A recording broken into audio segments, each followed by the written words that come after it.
हैं कि एक दिन बड़े होकर के उस समरासुर का गोविंदाय नमो नमः भी कर देते हैं। बहुत बड़ी कथा है क्योंकि आज समय बहुत कम है। आज आपको होली का भी दर्शन करना है, इसलिए अति संक्षेप में कथाओं को लेकर के चलना है।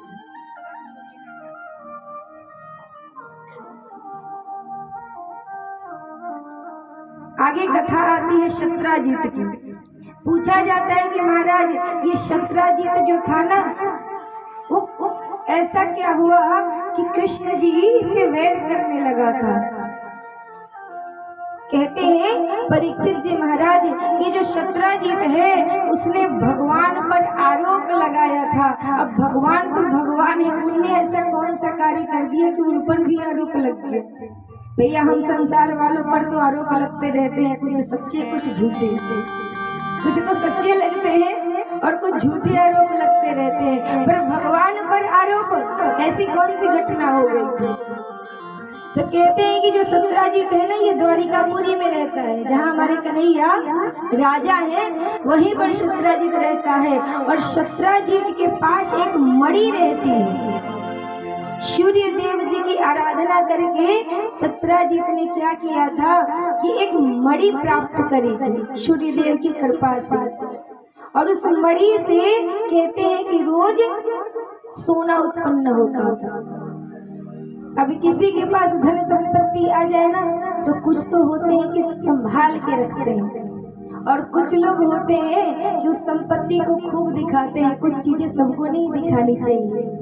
अपना धन, अपना भजन ये सबके सामने प्रकट नहीं करना चाहिए। अपना भोजन, अपना भजन, अपनी संपत्ति और यहाँ तक कि जो अपनी नारी हो, तो हर किसी को नहीं दिखाना चाहिए। अब ये क्या करता है कि इसके पास मणि तो आ जाती है, बड़ा खुश है, और उस मणि को गले में धारण करके कहते हैं कि हमारे कन्हैया अपने दरबार में बैठे हुए हैं, उसी दरबार में प्रवेश करता है।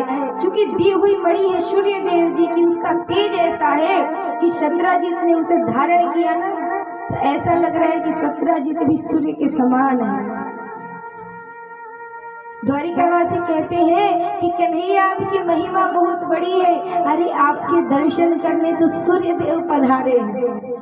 भगवान कहते हैं कि कोई सूर्य देव नहीं, ये शत्राजीत है। शत्राजीत के पास सूर्य देव की आराधना से एक मणि मिली है। उसी मणि के कारण इसका जो तेज है ये इतना बढ़ गया है कि सूर्य के समान लग रहा है। अब हमारी श्याम सुंदर ने मजाक मजाक में कह दिया क्या कि शत्राजीत सुनो, ये जो मणि तुम्हारे पास है ना, ये मणि किसी एक व्यक्ति के पास नहीं रहनी चाहिए। देखो अगर तुम्हारे पास रहेगी तो चोरों की नजर पड़ जाएगा। ज्यादा अमूल्य चीज किसी के घर में रह जाए तो कहते हैं कि चोरों की नजर पड़ जाती है। भैया बड़ा धन रखा हुआ है, कैसे इसको निकाला जाए।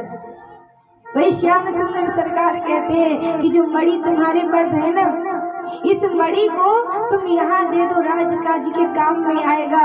तुम्हारे घर में रखना उचित नहीं है, चोरों की नजर पड़ जाएगी, कुछ अनहोनी हो सकती है। अब कन्हैया ने तो मजाक में कही, और शत्राजीत के मन में ये बात क्या बैठ गई कि कन्हैया तो हमारी मणि लेना चाहते हैं।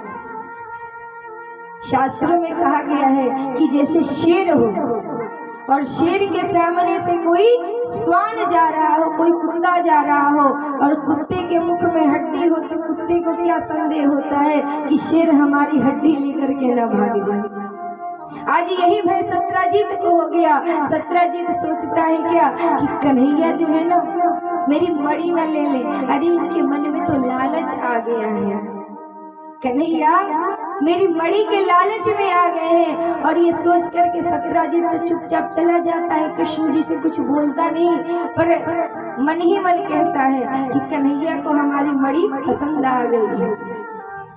एक दिन ऐसा होता है कि शत्राजीत का एक भाई है जिसका नाम है प्रसेन, और प्रसेन भी शत्राजीत की तरह ही है।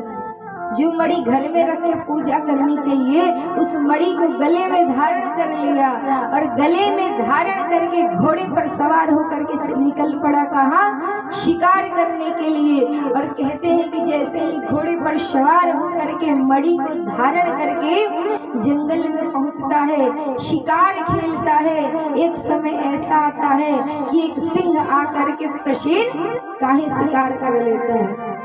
जो दूसरे को कष्ट देता है, जो दूसरे को पीड़ा देता है, एक दिन उसमें भी कष्ट आता है। और निरीह प्राणियों को कभी मारना नहीं चाहिए, क्योंकि बोल नहीं पाते। भगवान ना जितने संसार में जीव हैं, छोटे से छोटे, बड़े से बड़े, सबसे बराबर स्नेह करते हैं। और भगवान जी कहते हैं कि सबसे समभाव रखना चाहिए, किसी को मन, वाणी और शरीर किसी प्रकार से कष्ट नहीं देना चाहिए। किसी भी प्राणी को कष्ट देना समझो वो हमको दे रहा है, क्योंकि सब हमारे अपने हैं। और जब सब हमारे अपने हैं और उन्हें कष्ट दिया जा रहा है तो ये बड़े दुख की बात है। तो चूंकि ये शिकार तो जीवों का करने गया था, पर इसका ही शेर ने शिकार कर लिया। और जब इसका शिकार शेर ने कर लिया ना, तो कहते हैं कि शेर तो इस प्रसेन को